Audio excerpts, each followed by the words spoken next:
مدرسې ته راولی د هلک چې سار په وخت دی هلکان طالبان روان شو ورسره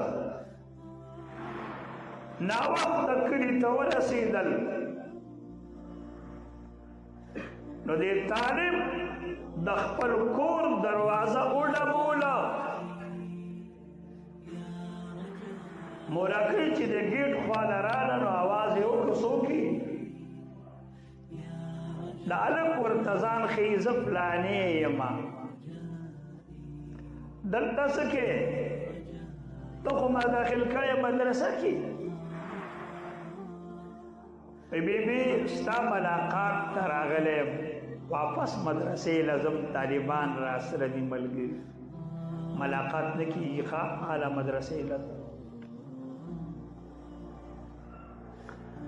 د هلک د ګیټ نه دې خوا ولاړ دی ژاړي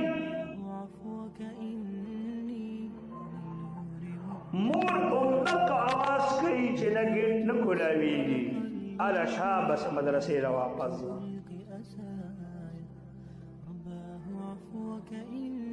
دا طالبان ورته وایي مورکۍ ګیټ نه کولاوئ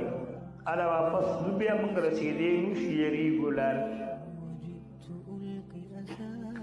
واپس راغی نه هلک خو تښتېدلو والا نو نه هلته ویلې چې زه بیا نه ځمه زمونږ او ستاسو زمانه کې چې ماشوم اول سبق له راځي نه چې بیا راشي بیا به موقع ګوري د تېښتې دپاره څنګه به تېښته کو یو عالم یو درې جلده کتاب لیکلی دی هغې کې یو واقعه لیکلې ده یو سړی د خپل د قرآن د زده کولو د استاز محنت بیانوي چې ما سره استاز څومره خواري کړې د هلک وایي چې زه مور او پلار په سبق نه ولېږلم زما د سبق سره شوق نه و زما د سپو سره شوق ما په دا واړه واړه سپي نیول دا کوتري په دې سبا مې لوبې کولې نو چې کله به زه جومات ته راننمه سبق له استاز به پیش چې هلک چېرته بیا سپو پسې تلی دی یا د سپو په تماشه پسې دی نه دی راغلی نو دې استاز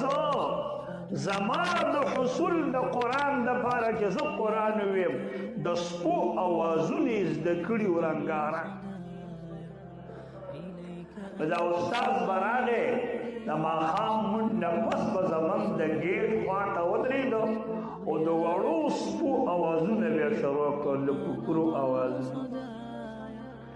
ما په دا خیال وکړ چې سپي واړه سپي راغلي دي اله منډه نو چې زه به د کور نه راووتم او ګیټ به مې کولاو که درشت وبې نیولم نو جومات ته بیا راوستم ما باندې سبق استاز په داسې انداز ویلی قسم دی که داسې خواري څوک چا مور یې ورسره وکړي داسې خواري پلار به بچي څه ونه کړي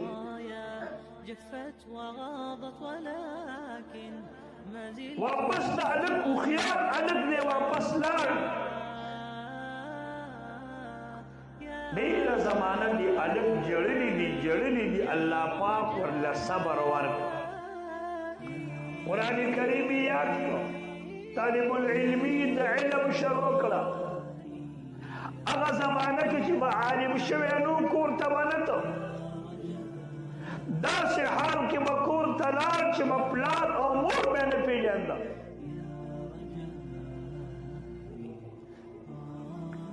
زمونږ او ستاسو زمانه کې علم آسان دی خوراک میلاویږي د وظیفه خو میلاویږي روټۍ میلاویږي